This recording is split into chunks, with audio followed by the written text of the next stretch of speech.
بسم اللہ الرحمن الرحیم۔ ناظرین، آج کا چوتھا ویلاگ پیج 310۔ اللہ تعالیٰ کے نزدیک علمی مشگافیوں سے زیادہ قابل قدر اخلاق و کردار کی عملی ثابت قدمی ہے۔ ناظرین، کتاب کا نام ہے معارف القرآن اور رائٹر ہیں اس کتاب کے مفتی اعظم پاکستان حضرت مولانا مفتی محمد شفیع صاحب رحمۃ اللہ علیہ۔ سورۃ الفاتح سے لے کر سورۃ البقرہ پارہ اول تا پارہ تیسرا رکوع 8واں جلد اول۔ بسم اللہ الرحمن الرحیم۔ الحمدللہ وکفا وسلام علی عبادہ الذین اصطفیٰ۔ Vlog number 4 page 310۔ آمنہ کے لال سے شمس و قمر شرما گئے، آمنہ کے لال سے شمس و قمر شرما گئے، روشنی پھیلی فضا جھومی محمد آ گئے۔ اللہ تعالیٰ کے نزدیک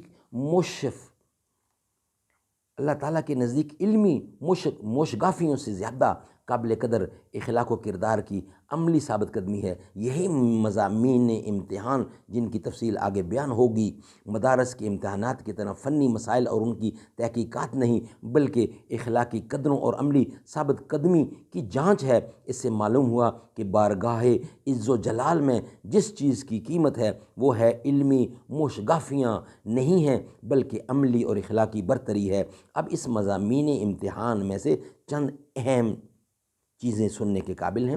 حق تعالیٰ کو منظور تھا کہ حضرت ابراہیم علیہ السلام کو اپنی خلت کا خلعت خاص عطا فرمایا جائے، اس لیے ان کو سخت امتحانات سے گزارا گیا۔ پوری قوم حتیٰ کہ اپنا خاندان سب کے سب بت پرستی میں مبتلا تھے۔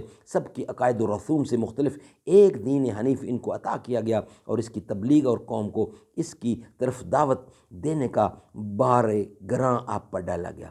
آپ نے پیغمبرانہ جرأت و ہمت کے ساتھ بے خوف و خطر قرآن یعنی قوم کو خدائے وحدہ لا شریک لا کی طرف بلایا، بت پرستی کی شرمناک رسم کی خرابیاں مختلف عنوانات سے بیان کی، عملی طور پر بتوں کے خلاف جہاد کیا۔ پوری قوم آمادہ جنگ و جدال ہو گئی۔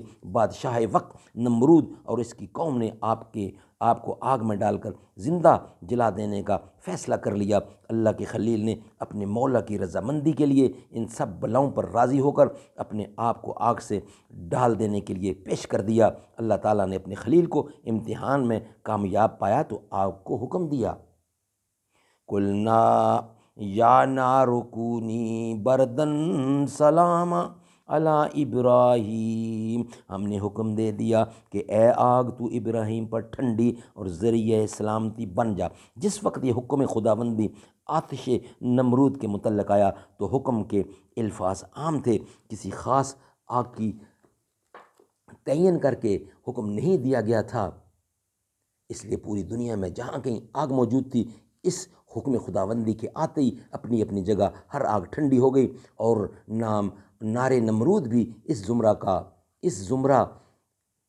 کا فرد بن کر ٹھنڈی پڑ گئی اس زمرے کا فرد بن کر ٹھنڈی پڑ گئی۔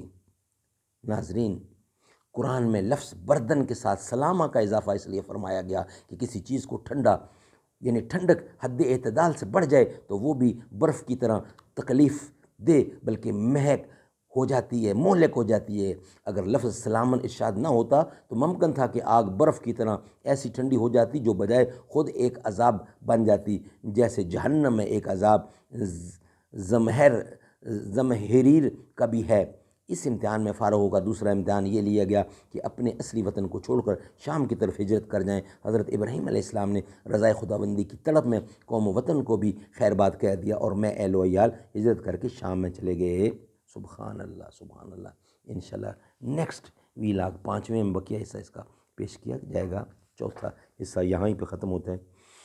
ہر ایک جہاں میں ہر ایک مقام پر نبی کے جھنڈے گڑے ہوئے ہیں، علی کے گھر کی نہ پوچھو عظمت، یہ گھر انوکھا ہے سب گھروں سے، نبی کی زہرا کے در پہ قدسی صفیں بنائے کھڑے ہوئے ہیں۔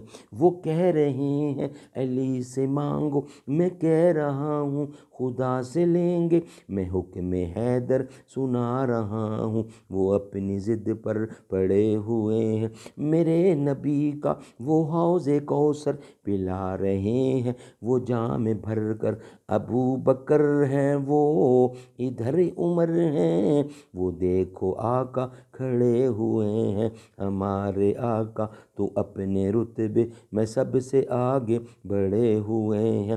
ہمارے دامن میں کچھ نہیں ہے، جو ہے تو آقا ہے عشق تیرا، اسی لیے تو غلام تیرے تیرے ہی در پر پڑے ہوئے ہیں۔ نبی کے عاشق ابھی بھی لیاقت نبی پہ جانیں لٹا رہے ہیں خدا کی نظر میں وہ زندہ، ہیں خدا کی نظر میں زندہ، یہ مت سمجھنا مرے ہوئے ہیں۔